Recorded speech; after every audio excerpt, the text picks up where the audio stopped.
En esta ocasión tenemos una invitada especial desde Argentina, doctora en Educación por la Universidad de Buenos Aires, máster en Ciencias Sociales y Educación por la Facultad Latinoamericana de Ciencias Sociales, licenciada y profesora de Ciencias de la Educación por la Universidad de Buenos Aires. Es profesora de Sociología de la Educación en la Universidad de Buenos Aires y en la Universidad Nacional de La Plata. Es investigadora y directora de proyectos en el Instituto de Investigación en Ciencias de la Educación de la Facultad de Filosofía y Letras. Autora y coordinadora de numerosas publicaciones, entre las cuales destacan Respeto y Proceso Civilizatorios, Imbricación sociofísica de las emociones, cuidados y ofredad de la convivencia escolar, una alternativa a la ley del talión, vidas juveniles en busca de un sentido, jóvenes en turbulencia, miradas críticas contra la criminalización de los estudiantes. Género es más que una palabra, educar sin etiquetas, entre otros tantos. La escuela es un territorio de promesas que necesita constituirse en un refugio para las infancias y juventudes. El desafío es cómo construir una cultura afectiva, institucional, que incluya a todos y a todas. En el cotidiano escolar se puede educar para aprender a vincularnos fraternalmente y ser sensibles frente al otro. Con ustedes, la doctora Karina Viviana Kaplan, con el taller Sentidos y Sentires en la Escuela.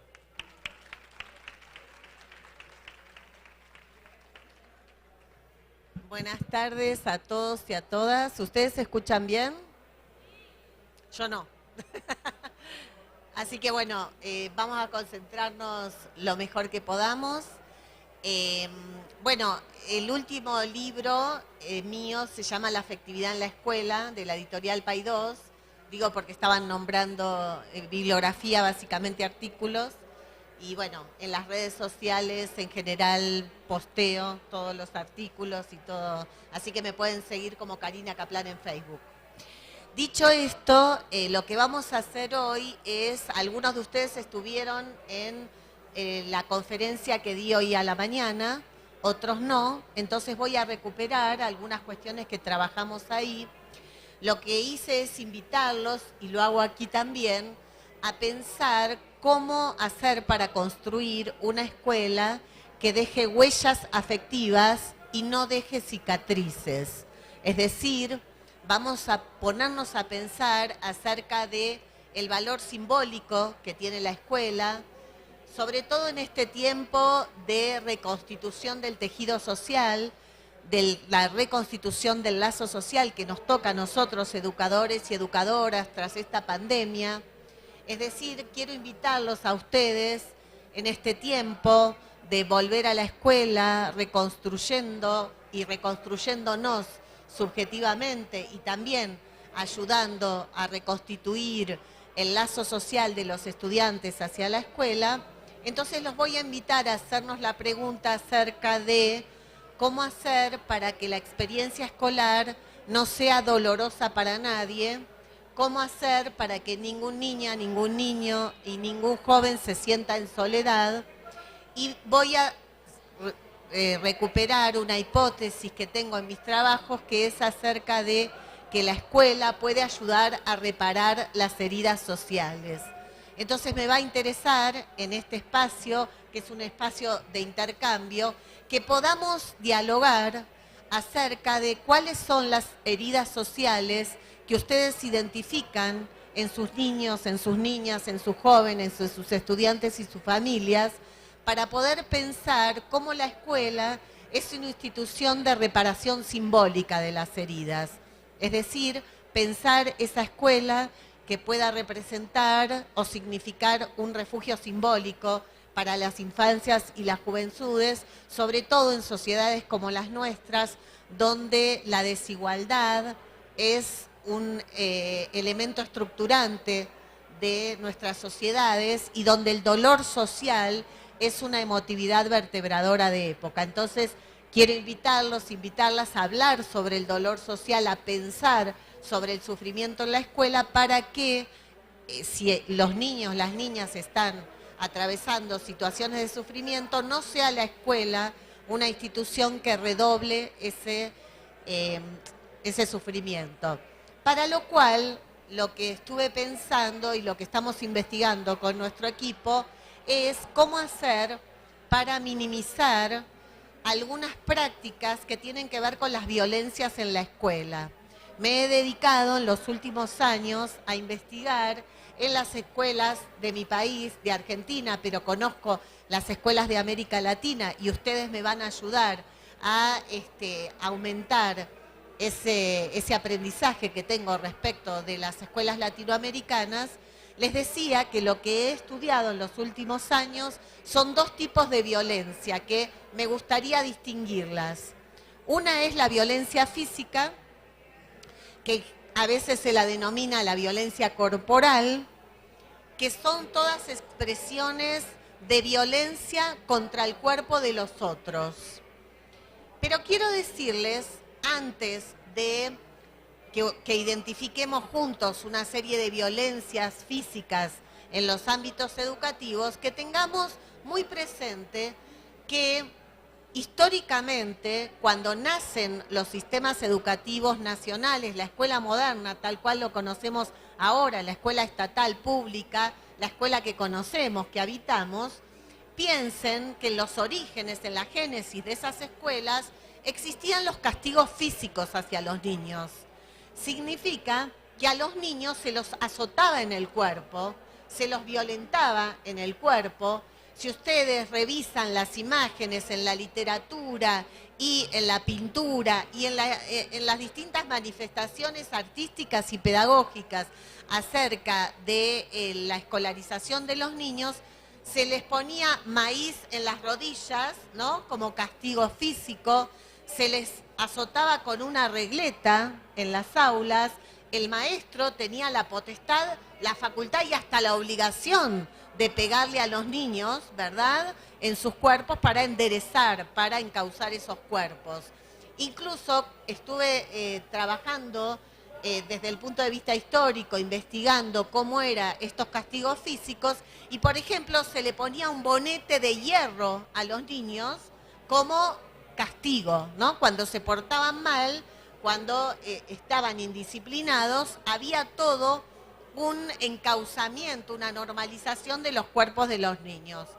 Ahora bien, eso no se nominaba violencia, eso se nominaba castigo físico, porque el castigo físico era considerado parte de los elementos de la pedagogía, un recurso pedagógico. Entonces, a mí me parece interesante que pensemos cuando nos preguntan si hay más o menos violencia en la escuela que antes. Si yo les preguntara eso a ustedes, casi inmediatamente me dirían ahora hay más violencia que antes. Sin embargo, si uno tiene esta mirada histórica, lo que podemos decir es que en todo caso lo que hay es una sensibilidad distinta por la violencia. Lo que se ha transformado es la sensibilidad por la violencia. ¿Qué significa esto? Que lo que antaño nominábamos como castigo físico, ahora decimos eso es violencia. Quiere decir que ha cambiado la sensibilidad por la violencia. Estamos más sensibles frente a la violencia como sociedad y entonces decimos a los niños no se los azota, a los niños no se les pega, a los niños no se los puede dañar ni físicamente, ni moralmente, ni psíquicamente. Significa que el cuerpo del niño le pertenece al niño, que el cuerpo del niño ya no es facultad del adulto a la que le pertenece y puede azotarlo, y entonces a los cuerpos de los niños hay que cuidarlos. Aparece la pedagogía del cuidado que confronta con la pedagogía del castigo físico. Nosotros entonces estamos ante un desafío que, dada nuestra sensibilidad, empezamos a nominar a esas prácticas como violencia, las visibilizamos y dejamos de naturalizarlas. Por eso nos importan y estamos hablando ahora de violencia física hacia la infancia, y no estamos diciendo que es una práctica natural y aceptada y legitimada, como sí lo ha sido en los orígenes del sistema educativo.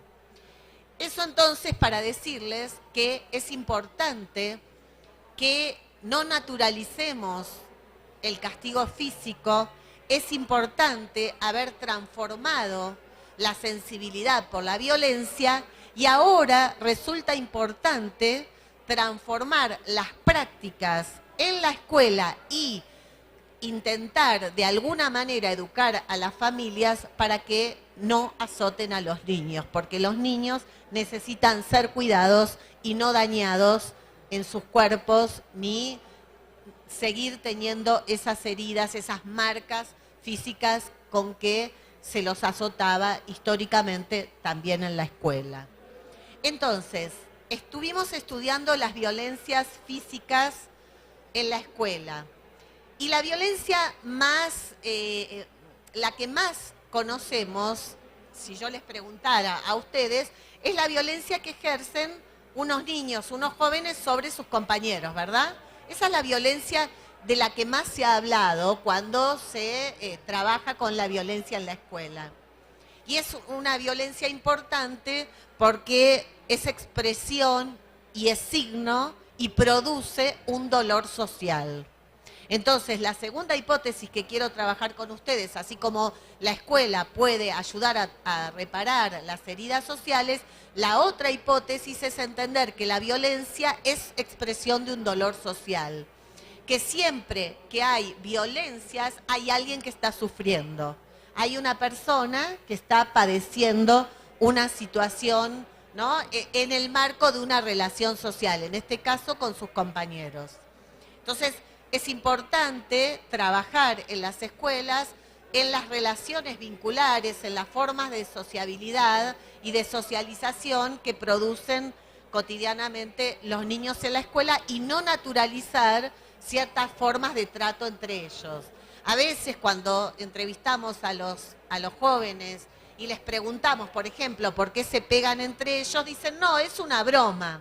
Bueno, no es una broma porque cuando nosotros entrevistamos a quien ha sido dañado, implica siempre una experiencia de sufrimiento.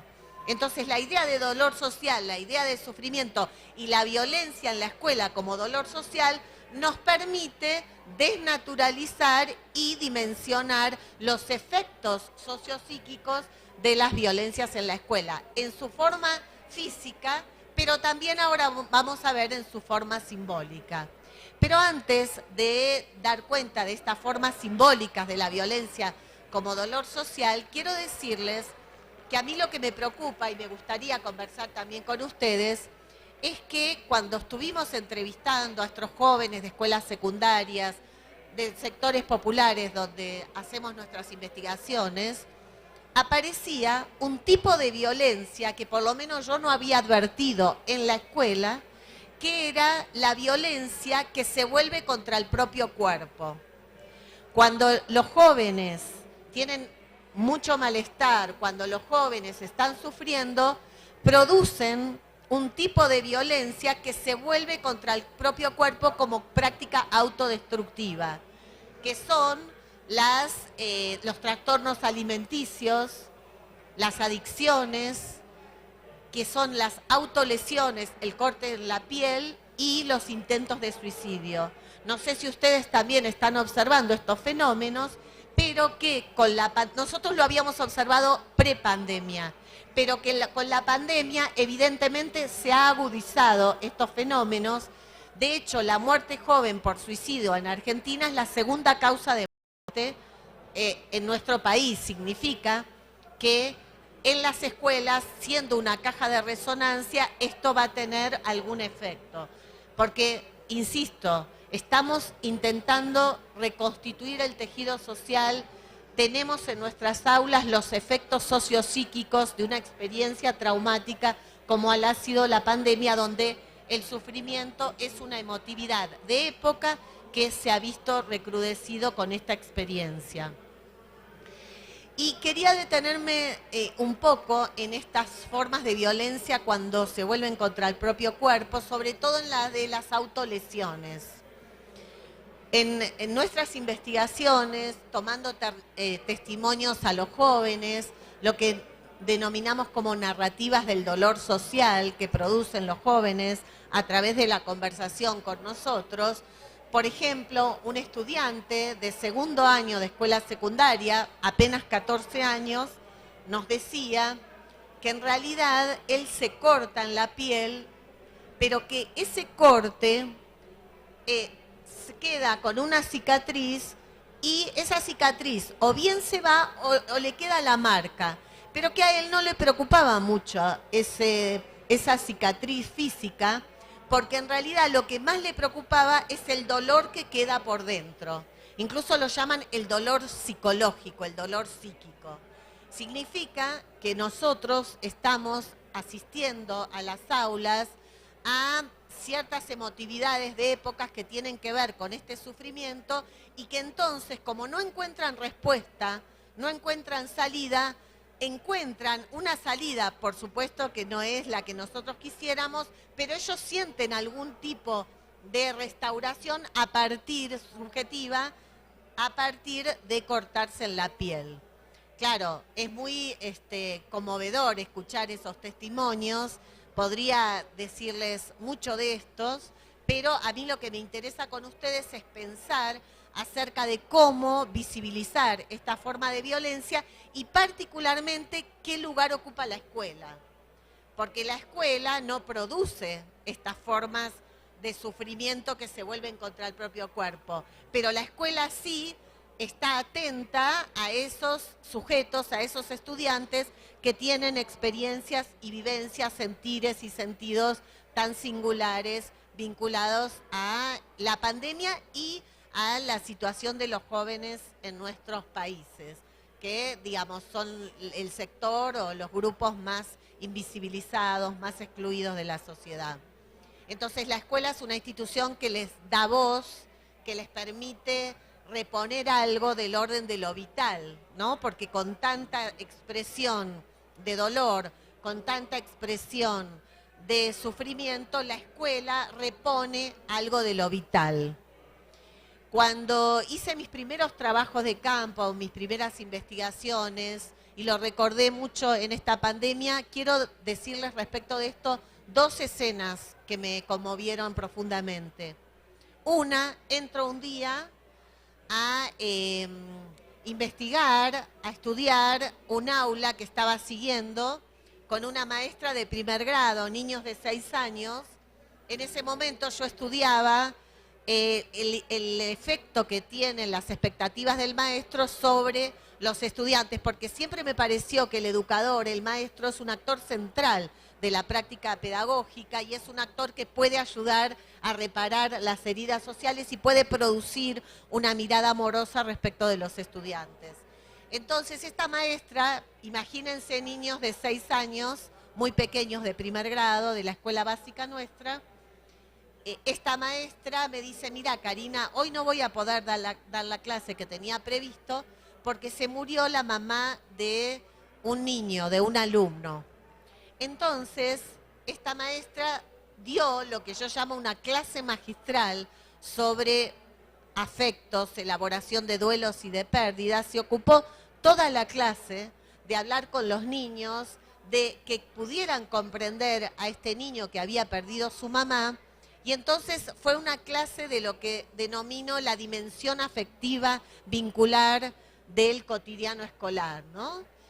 Y entonces yo pensaba que esta maestra no perdió el tiempo, sino que justamente esos niños pudieron realizar aprendizajes que les van a quedar de por vida, que tiene que ver con educar en la sensibilidad por el sufrimiento del otro, es decir, aprender a ponerse en los zapatos y en la piel del otro, que eso es lo que hacen los maestros reparando las heridas sociales, es educar en la sensibilidad por el otro. La escuela es una institución que lucha por el reconocimiento social de aquellos que son invisibilizados, Por lo tanto, educar en la sensibilidad por el otro es una de las funciones principales en ese momento y también especialmente en este tiempo.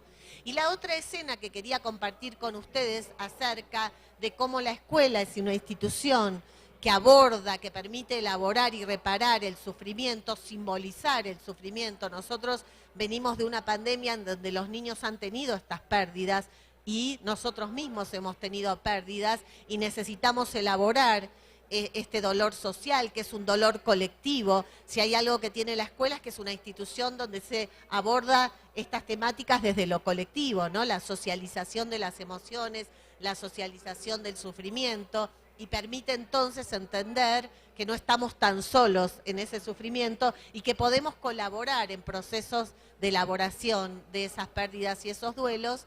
Recuerdo que había ido a hacer también trabajo de campo a una escuela secundaria y en Argentina los estudiantes de sectores populares que son morenos, que tienen un color de piel más morena, son bastante perseguidos por la policía, lo que nosotros llamamos por la aportación de rostro, ¿verdad? Son bastante discriminados en la sociedad y la policía los persigue especialmente por considerarlos sospechosos.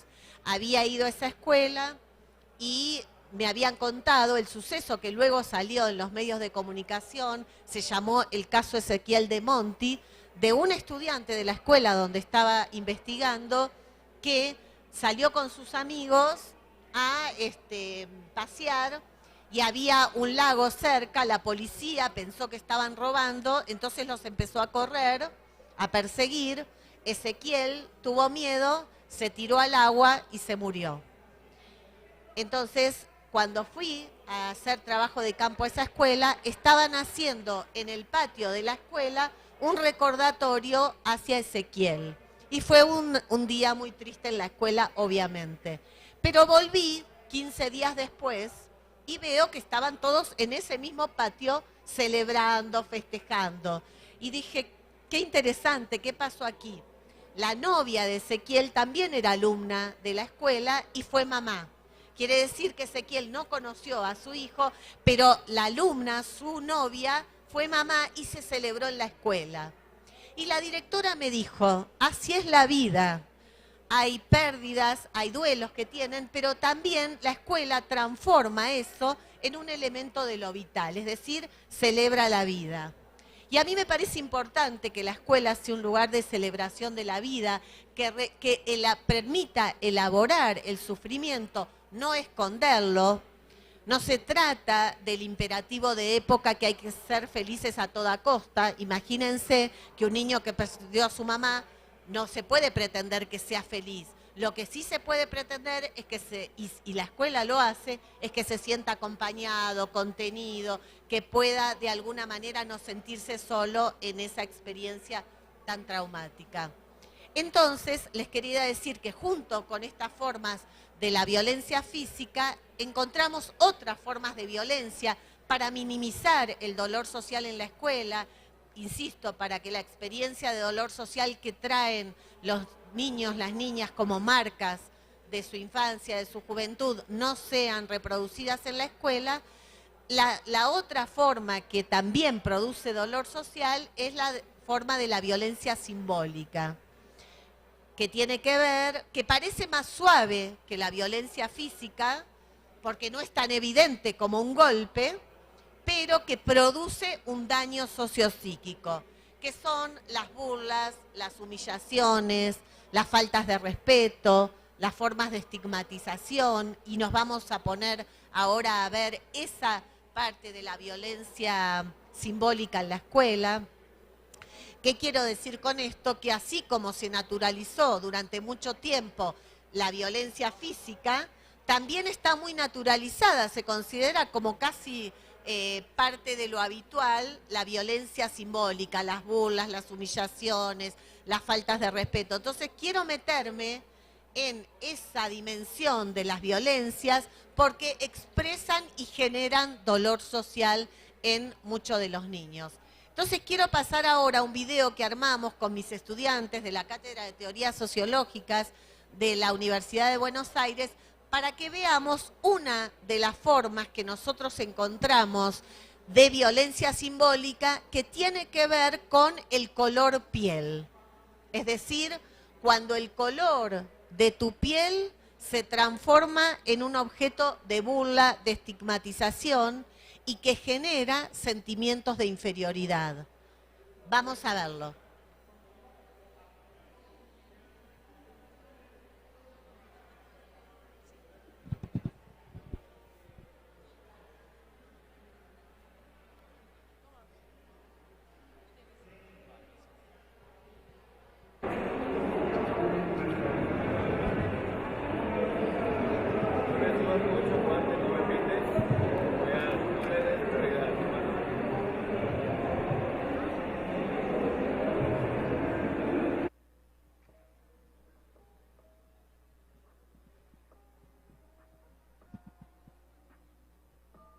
Los estereotipos los podemos encontrar en pequeñas situaciones de la vida cotidiana, como podemos ver en el siguiente posteo de Chirimbote. Mi bella profe, quisiera pedirle el favor de reforzar en mi jaco que este color no se llama color piel. Hemos decidido llamarlo color melón o rosadito.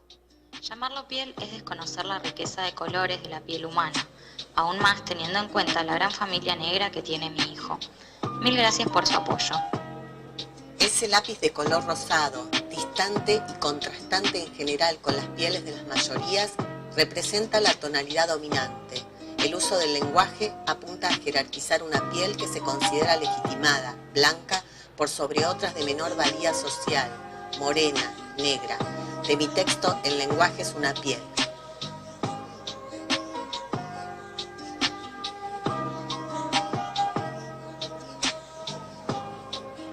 ¿Cuál muñeco es feo? ¿Por qué?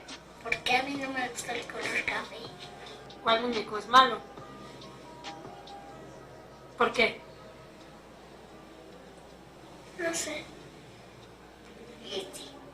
No sé, es que me parece que está un poquito, ¿cómo te diría? Más moreno y no se ve tan blanco. Y no tiene mucho aspecto. ¿Por qué el muñeco blanco es bueno? Porque sus ojos son azules y todo su cuerpo es blanco.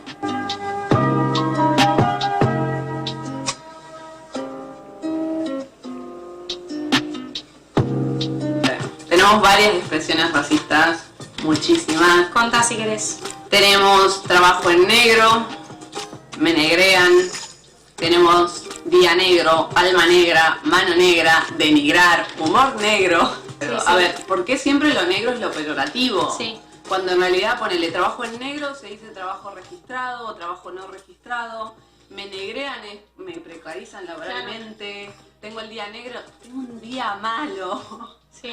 Alma negra, ¿de qué color es el alma? ¿De qué color es tu alma? Aparte, ponele un ejemplo, esta está medio escondida. Denigrar. Sí. Denigrar, en realidad es degradar. Denigrar viene de rebajar a categoría de negro. O sea, que básicamente la palabra significa me tratan como un negro. O me desvalorizan como un negro.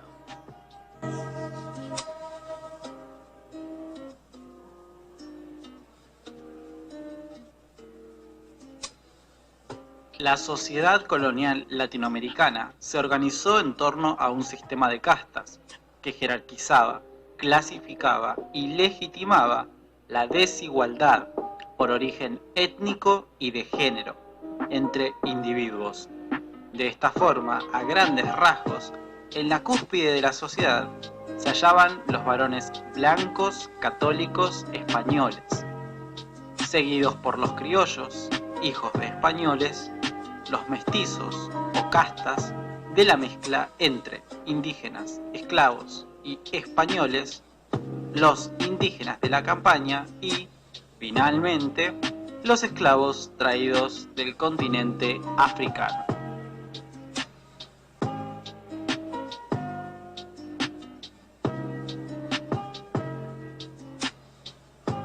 Siempre te dicen distintos tipos de chistes y sobre todo todos vinculados al color de piel, al pelo. chupetín de brea, esa imagen del negrito con la lanza, ¿no? El África muy súper salvaje, siempre era el chiste del negro Carlos también. A veces uno no quiere ser afrodescendiente, no quiere identificarse como negro, no quiere ir al colegio para no sufrir esas burlas. En los 6 meses que he estado no he podido conseguir un buen trabajo acá, porque para las tiendas, para las ventas, igual lo que miran son que tienes que ser blanquito, que tienes que ser bonito, que tienes que vestir bien. ¿Y cómo vas a vestir bien si no trabajas? La piel socializada, con sus proximidades físicas y distancias imaginarias, delimita la zona de relaciones y conflictividad latente entre un nosotros, los blancos, y un ellos, los negros, generando ecuaciones simbólicas inconscientes del tipo soy negro, valgo menos para los otros, no valgo nada. Así, ser negro se transforma en un estigma que proviene de un prejuicio social y que se refuerza en la interacción escolar. De mi texto, La vida en las escuelas. En Argentina ganar un mango más te baja un tono de rubio. Yo siempre vivo hablando de que no es lo mismo ser pobre, salir a pedir siendo blanco que siendo negro. Lo recalco siempre porque es una realidad que los argentinos no queremos ver y que pensamos que el racismo es una cosa de los Estados Unidos. Ser pobre es ser negro. Claro. Ser pobre es ser negro. Todos somos el negro de mierda de alguien. Todos somos. Acá en Argentina todos somos el... O me imagino una sociedad donde no tengamos ni siquiera que explicar qué es ser negro.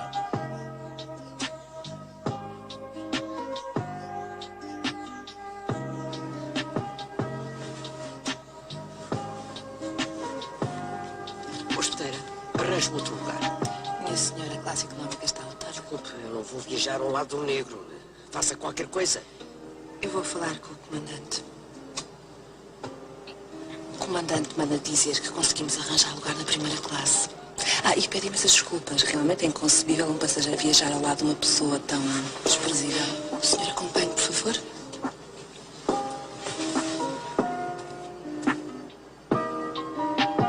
Ser y ser vista como blanca, ser y ser vista como negra, ser varón, ser mujer. Lo que atraviesa a todos los testimonios que nos brindaron los jóvenes es que la violencia es un dolor social que produce heridas subjetivas que necesitan de una reparación simbólica. La escuela, por momentos, puede representar ese lugar que ayuda a reparar el daño.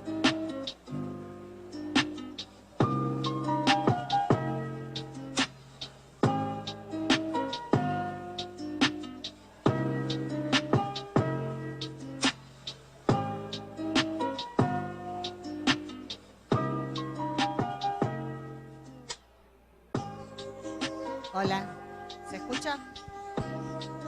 Bueno, un poco de dificultad para escuchar el video, pero creo que pudieron captar, ¿no? De lo que se trata finalmente es justamente de tomando la idea de los microracismos en la escuela como expresión o caja de resonancia, la escuela de los mecanismos sociales de discriminación, ahí meternos entonces con esta idea de que no existen las razas, pero sí existe el racismo, que la única raza que existe es la humana.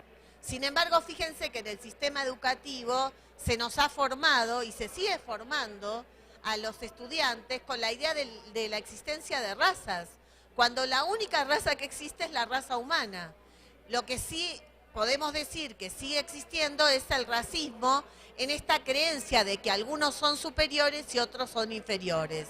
Entonces, la violencia en la escuela y los microracismos en la escuela generan un sentimiento de inferioridad, donde los niños, si se sienten tratados, por ejemplo, como negros y negro es peyorativo, el color piel se vuelve un estigma.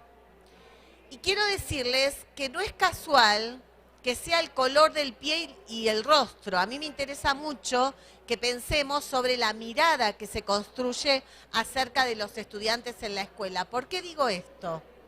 Porque ustedes, cuando se sacan una foto para el Documento Nacional de la Identidad o para el pasaporte, ¿qué retratan el pasaporte y el documento? El rostro, ¿no? ¿Y por qué no nos sacan de cuerpo entero? ¿Se lo preguntaron alguna vez? Porque si nosotros somos una identidad y quieren saber quiénes somos, deberían retratarnos la totalidad del cuerpo. Le Breton, en un libro que se llama Rostros, justamente explica a David Le Breton, en una antropología del cuerpo, cómo en las sociedades contemporáneas, en las sociedades modernas, el rostro se separó del cuerpo. Y el rostro empieza a ser el locus, el lugar donde está alojada la identidad. Por eso es tan importante la mirada que produce el maestro respecto de sus estudiantes, la mirada simbólica que tiene que ver con el rostro, de cómo me miran. Fíjense que cuando los estudiantes se pelean entre sí dicen me miró mal, ¿verdad? No sé cómo se dice aquí. Bueno, pero eso puede generar unas dinámicas de violencia enormes, de conflictividad. Quiere decir que es importante detenernos en el rostro y en el color de piel, particularmente, como signos de discriminación, ¿no? El lugar donde se puede estigmatizar al otro. Tenía otros videos, pero prefiero no ponerlos porque no se escucha muy bien. Después se los dejo igual para que lo puedan ver. Podemos sí ver el de Eli Zulka, que está subtitulado. A ver, aquí es.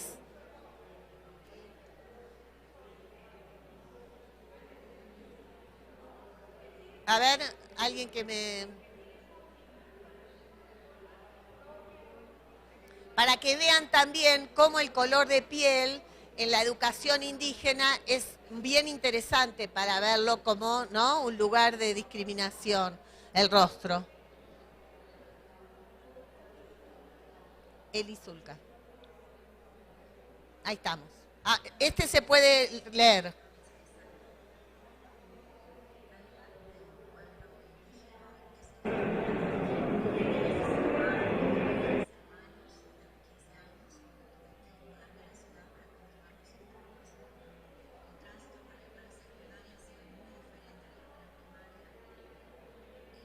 Los compañeros siempre traté de generarlo sin hablar de mi origen, o nunca asumía esa identidad.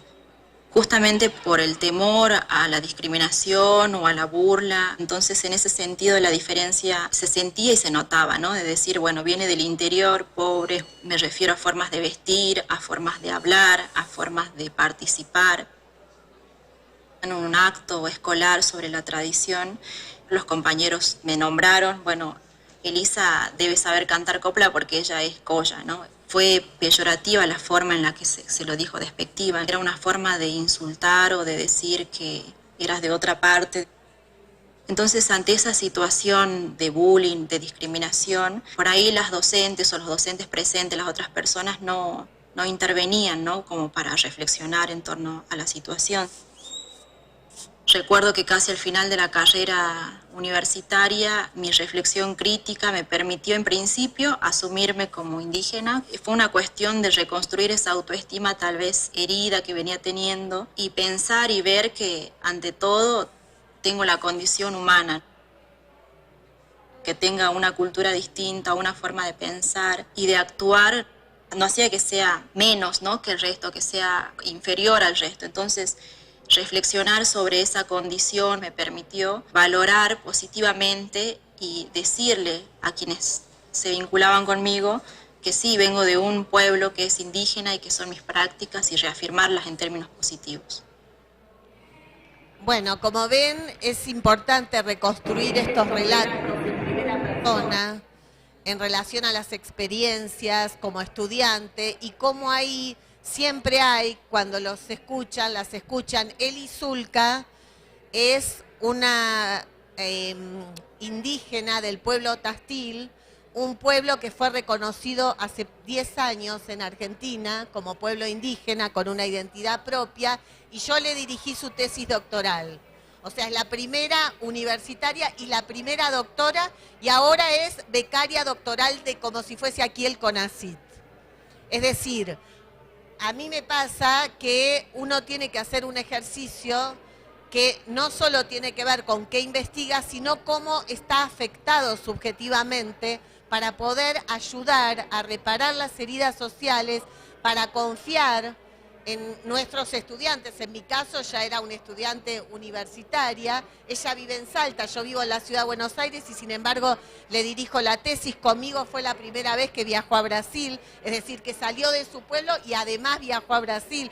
Todo lo que hacemos los que somos educadores, que tenemos esa firme voluntad de sacar a los niños y a los jóvenes adelante, ¿verdad? Entonces, estoy seguro que si yo les pregunto a ustedes, muchas historias de sus propios estudiantes pueden relatarme esto, pero también tenemos que tener presente que hay que lograr interrumpir ciertas formas de dominación simbólica al interior de las aulas y al interior de las instituciones para que estos estudiantes que verán que sufren de discriminación y que la violencia, digamos, tiene un efecto de dolor social, puedan tener otras experiencias más subjetivantes en la escuela, en relación a sus compañeros, en relación a sus pares generacionales. Entonces ahora lo que me gustaría son dos cuestiones, que nos dividamos en grupos, ustedes tienen en la carpeta hojas, y vamos a hacer dos consignas. La primera es 15 minutos que se junten en grupos. Ahora vemos cómo ustedes se van a querer juntar, de acuerdo al ruido, como se puedan escuchar. Y que la primera consigna que les pido es que puedan decirnos para compartir luego cuáles son las heridas sociales que traen sus estudiantes. Si ustedes tuvieran que hacer el ejercicio de explicitar cuáles serían las principales heridas sociales que traen los niños a la escuela. Y una vez que puedan sistematizar, conversar, socializar acerca de cuáles son esas heridas sociales, entendiendo las heridas sociales, verán en su dimensión simbólica, en todo lo que ustedes puedan intercambiar y considerar. Una vez que hacen eso, en los mismos grupos, hacer lo que dice aquí un decálogo para una justicia afectiva en la escuela. Es decir, una vez que uno pensó acerca de cuáles son esas heridas sociales, viendo cuáles son las que ustedes pueden reconocer, pensar cómo avanzar hacia algunos principios. Un decálogo son algunos principios, ¿no? Algunas ideas fuerza hacia la justicia afectiva en la escuela. Porque lo que estamos entonces identificando, que estos niños, estos jóvenes, tienen sentimientos de inferioridad, sentimientos de vergüenza, van construyendo una autoestima devaluada, ¿verdad? Y entonces, ¿cómo la escuela puede reponer algo del orden de la justicia afectiva, reparando, ayudando a reparar esas heridas en el cotidiano? Tratando de revisar en las propias prácticas de ustedes cuál es ese camino hacia la justicia afectiva y formularlo, como todos los decálogos, en 10 oraciones o ideas. ¿Puede ser? ¿Cómo se quieren juntar? ¿Con los que están de A4, de A6? De A4, ¿verdad? Bueno, ahí está. Y los que están ahí atrás pueden juntarse. Entonces nos tomamos 15 minutos para la primera consigna, 15 minutos para la otra y después hacemos una apuesta en común.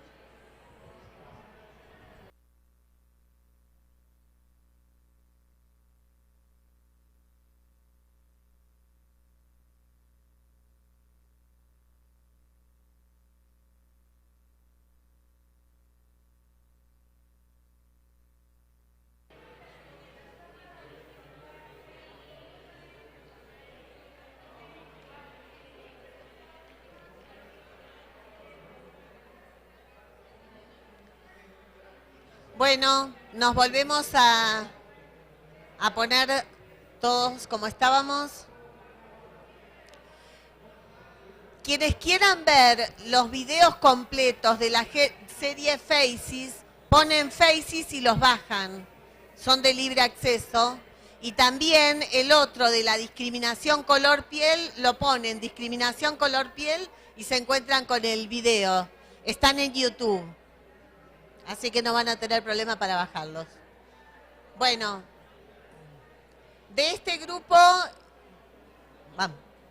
Bueno, entonces ahora lo que vamos a hacer es que comenten brevemente lo que trabajaron sobre las heridas y el decálogo que formularon.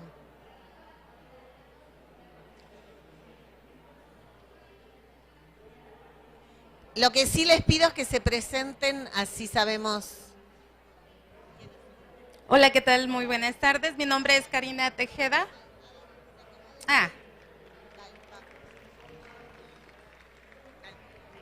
Mi nombre es Karina Tejeda, trabajo como directivo en una escuela primaria y dentro de las experiencias que compartimos pudimos registrar, vean este decálogo. Está completito.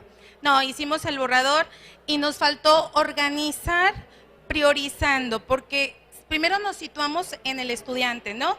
¿Qué es lo que vamos a hacer y desde dónde vamos a partir para que exista esta justicia donde se tenga considerado lo afectivo?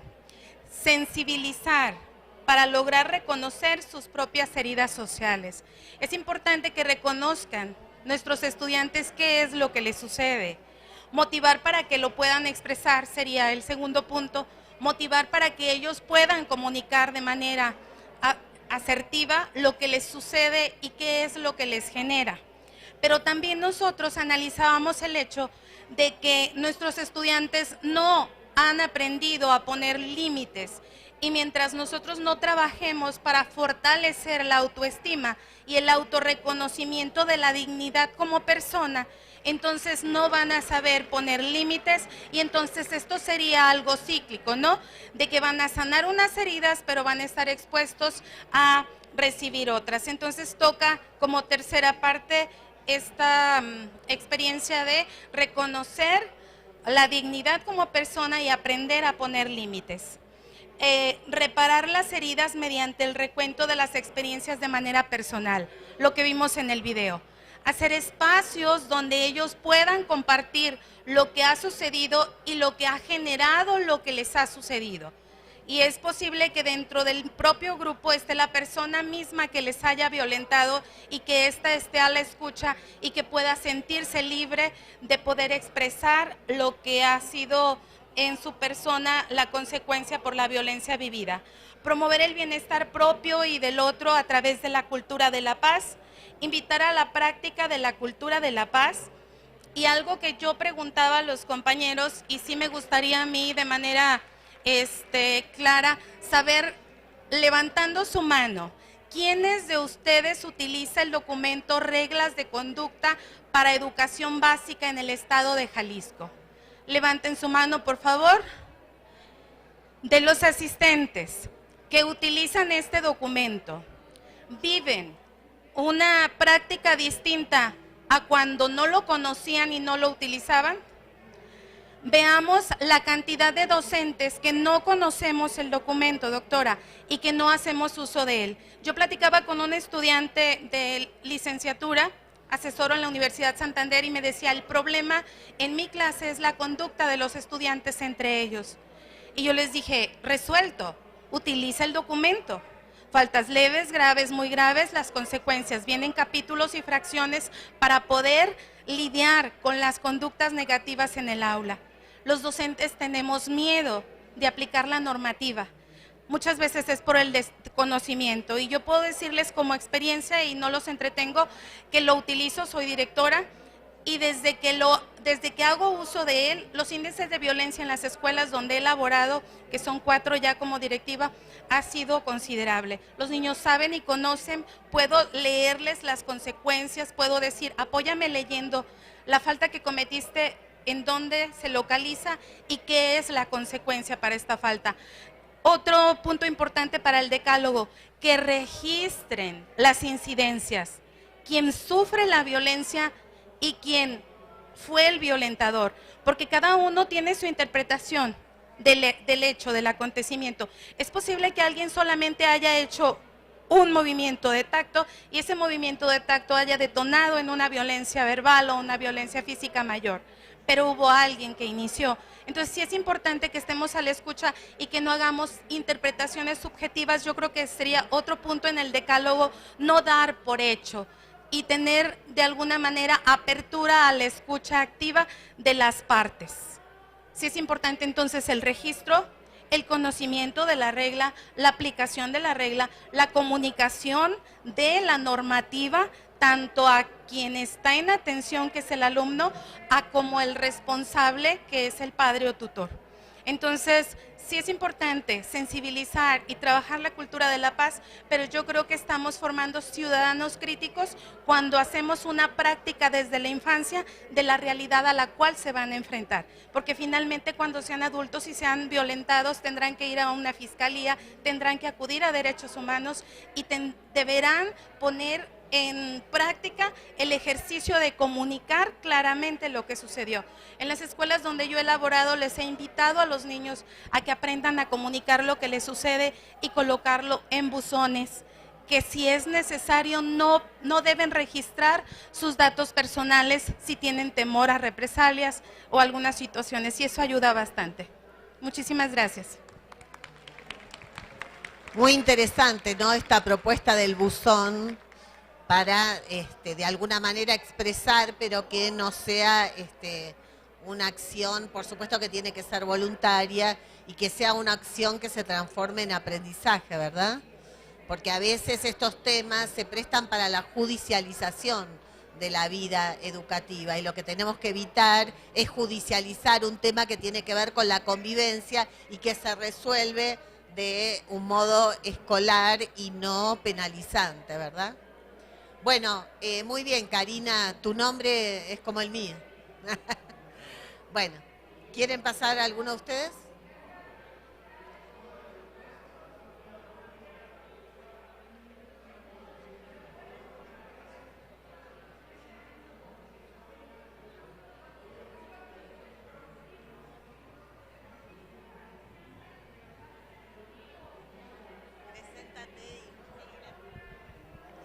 Mi nombre es Cristina Alonso y bueno, nosotros lo que estábamos comentando, pues que también al maestro también no se le está respetando, decíamos, también se le afecta en que nos piden muchos documentos, mucho llenado de papeles, pero siempre todo lo que es alumno, tienes que cuidar al alumno, tienes que hacer esto con el alumno, tienes todo con el alumno. ¿Y dónde está el maestro? ¿Cómo viene el maestro?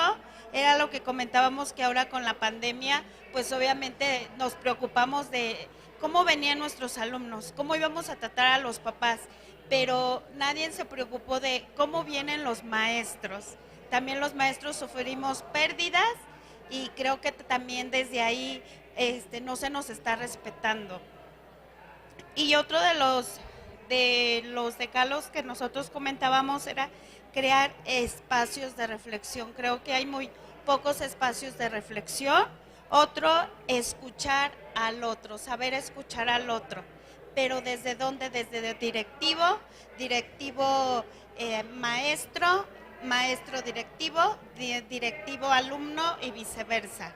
Y otra, y que fue como nosotros el último ya, es preocuparnos por el otro. Pero ¿desde dónde? Desde directivo, que no solo se nos pida, llena esto, lo que ya anteriormente estaba ya comentando. Y bueno, en general fue todo lo que nosotros compartimos. Muchísimas gracias. Un aplauso, claro. ¿Quieren pasar? ¿Quién de ustedes? Dale. ¿No quieres pasar? Dale. Así te escuchan.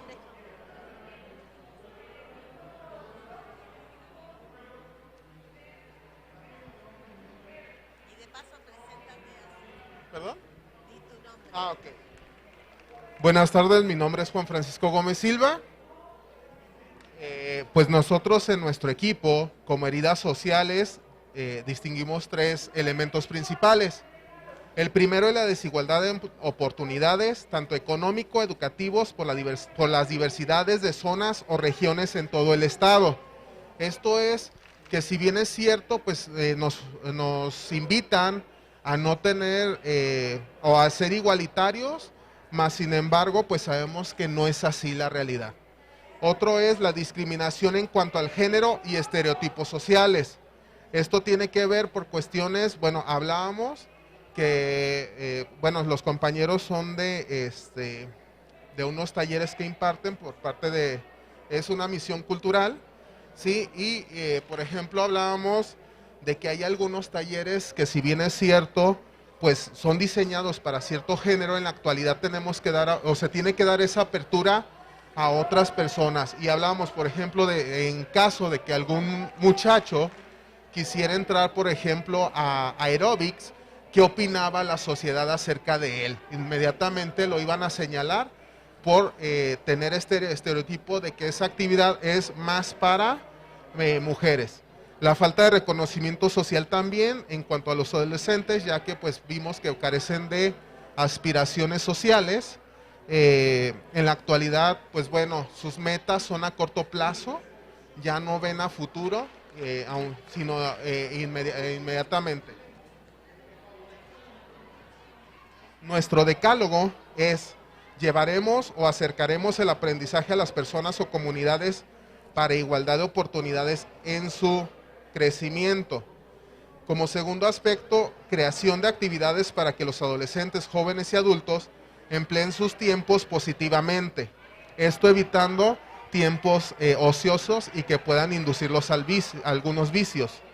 Aceptación de sus diferencias y oportunidades para evitar problemáticas sociales. Como cuarta, realización de actividades donde participen diferentes géneros, que no sea como se ha manejado, exclusivo hombres, mujeres, sino que puedan ser mixtos. Búsqueda y localización de potencialidades en las distintas áreas o capacidades personales, como número quinto. Número sexto, dignificación de las personas y sentidos de pertenencia a los diferentes grupos, zonas y situaciones sociales. El séptimo punto, reconoceremos la igualdad, el respeto y la libertad de todas las personas. Por nuestra parte es todo. Bueno, me están avisando que tenemos que ir cerrando, así que bueno, se quedan con el decálogo para completar o para seguir pensando finalmente, ¿no? Pero quería sí hacer un cierre, primero agradecerles profundamente que hayan estado aquí.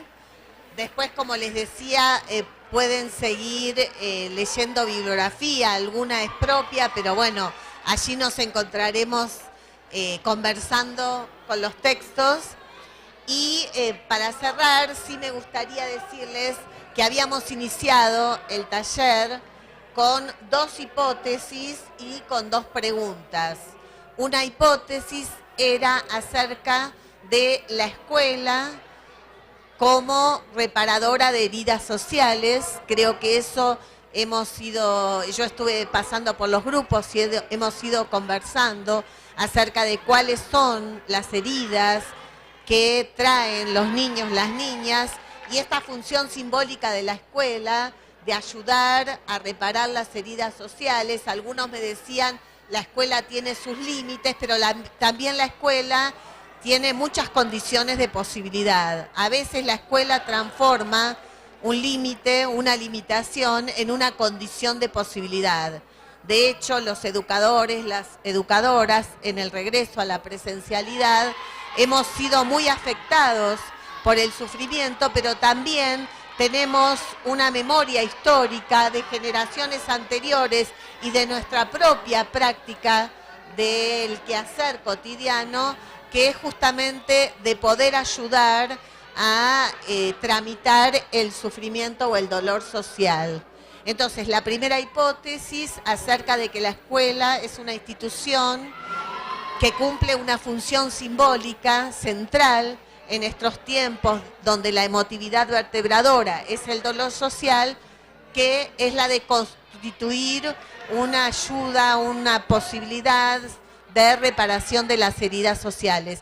Y la segunda hipótesis que los invitaba y las invito a seguir pensando es acerca de la violencia en la escuela entendida como dolor social, es decir, pensar en los efectos sociopsíquicos de todas esas formas de violencia que observamos, tanto físicas como simbólicas, y quiero agregar algo más. La violencia física y la violencia simbólica están imbricadas. Cuando un estudiante dice, le pego porque es negro, le pego es violencia física, pero la connotación, el sentido es simbólico. Significa que detrás de muchas de las formas de violencia física hay una expresión de una discriminación, hay expresión de una forma de estigmatización. Por eso hay que trabajar con ambas formas de violencia que están articuladas, que están imbricadas. Entonces, cuando otro estudiante nos decía, le pego porque tiene cara de pobre, ven, cara de pobre, le pego es violencia física, pero la connotación, la matriz que le da sentido a esa violencia y por lo tanto puede ser que logremos interrumpirla, es simbólica. Entonces hay que trabajar sobre la violencia simbólica que ha sido considerada históricamente como más suave, menos dañina, las burlas, los apodos, porque efectivamente generan un dolor social. Por eso la violencia expresa y es signo de un dolor social. Entonces, las dos preguntas que nos llevamos como tarea del hogar es como empezamos este taller. ¿Cómo hacer para que la escuela sea una institución que deje huella afectiva y no cicatrices? Es decir, ¿cómo hacer para interrumpir ciertas formas de dominación simbólica para que la experiencia escolar no sea dolorosa para nadie? Y por otro lado, ¿cómo hacer para que ningún niño se sienta en soledad? Porque nosotros, y con esto termino, cuando estaban nuestros jóvenes encerrados por razones sanitarias en la primera fase de la pandemia, tomamos una encuesta para preguntarles cómo se sentían, cómo estaban tramitando esa situación, esta experiencia tan inédita. Y a mí particularmente, y se lo comenté al equipo de investigación y ahora estamos tratando de ahondar en esa cuestión, expresaban que se sentían en soledad. Muchos niños, muchos jóvenes, muchas niñas se sienten en soledad aún estando en familias numerosas, aún estando en una situación que uno pensaría que no están solos. Significa que la escuela es el lugar por excelencia para vivir en compañía de los otros. Entonces la escuela puede ser un lugar donde uno aprenda a convivir y a tratarse de un modo más justo, más fraterno y más solidario. Por lo tanto, educar en la sensibilidad para los otros, educar implicándonos afectivamente en el sufrimiento de los niños, las niñas, para poder minimizar esas heridas y entonces que la escuela no sea una experiencia dolorosa para nadie, que los niños y niñas no se sientan en soledad y puedan estar en compañía de los otros para poder de alguna manera colaborar con la justicia afectiva, es decir, con el ejercicio del derecho que tienen todos los niños, niñas y jóvenes a ser cuidados, amados y protegidos. Muchas gracias.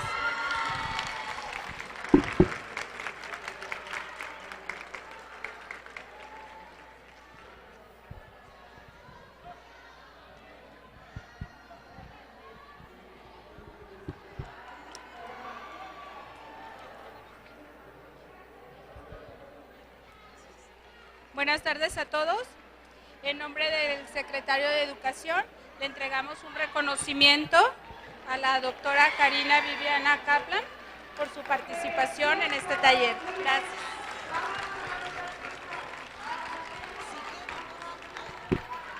Si quieren, vengan aquí, nos sacamos una selfie. Vieron que ahora se usa todo selfie. Vengan. Así nos acordamos de este taller. A ver quién la puede sacar.